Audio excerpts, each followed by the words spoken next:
Hey folks, good to be back here. We got a great topic for the CrossFit folks today. It's something that comes up all the time in the office, in the gym, and pretty much everywhere that people are CrossFitting.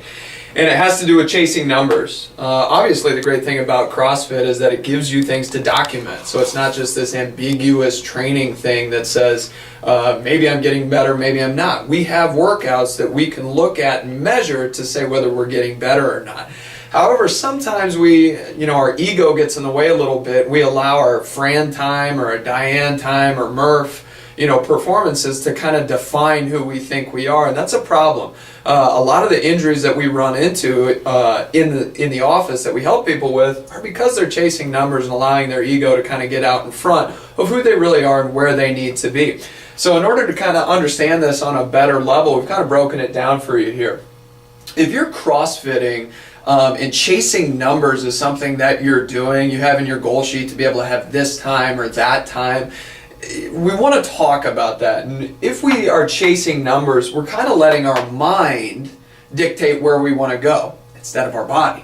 Okay, our body is our engine, it's our machine. Our engine needs to allow us to go someplace, or it's going to tell us if we can't. Our mind doesn't always give us accurate definition of where we can go.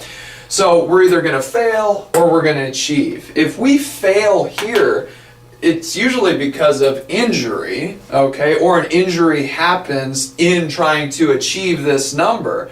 But at the same time, if we don't hit it, what do we get? We get depressed. It's one of those things where I was like, oh, my Fran time's still 5 minutes and I wanted it to be 3:50.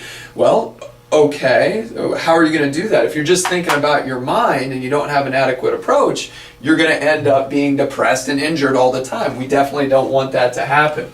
If you do achieve that, well, yeah, that's great, but at the same time, it's kind of that superficial satisfaction that a lot of people in the CrossFit community try and get away from. People who are looking at their muscles in the mirrors, and if you're just, hey, my Fran time's this, blah blah blah, you've got all these numbers, you kind of fall into that same group. And one, it's just not healthy for your system, and it's not going to produce long-lasting achievement.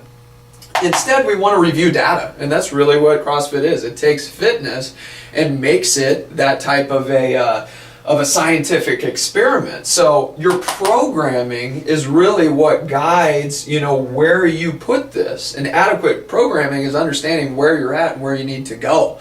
And so we can realistically, instead of putting down goals that we want, we put down goals that are realistic based off of who we are and where we need to go. So if we do have a failure with that, it really just provides awareness that our programming needs to be changed. Instead of, I'll never get better, it's, okay, I'm going to change this, this, and this. We're going to go right back to the drawing board, get moving in the right direction, and get over here. And when we hit that achievement, it's full system fulfillment. It's you understanding that not only have you achieved something that you wanted to achieve, but you've gotten better through your full system. So we don't have to worry about this. You're getting better mentally, socially, physically, on so many different levels. When we review data, we let numbers happen. And that's the safe way to do it. And that's when you can start CrossFitting for years and years and years, instead of going in a 3-month burst, having an injury, getting pissed off, and then not wanting to do it again. It's not CrossFit's fault. It's what's going on in your brain. So really review data instead of chasing numbers. You'll be more fulfilled and you're likely to achieve more successes.